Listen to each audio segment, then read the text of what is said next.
The biggest producers in the country probably slaughter 5 to 6 million a week.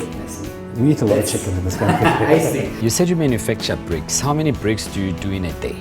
I do about 600 to 800 bricks a day. Oh my goodness me, what do you get from that man? You get quite a lot because you get, they will teach you how to work the franchisee, you will get a scanner, you will get a uniform. So you get quite a lot out of it.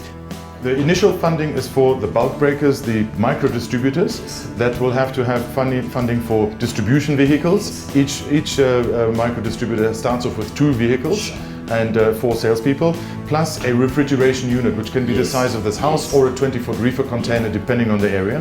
And then that is the primary investment.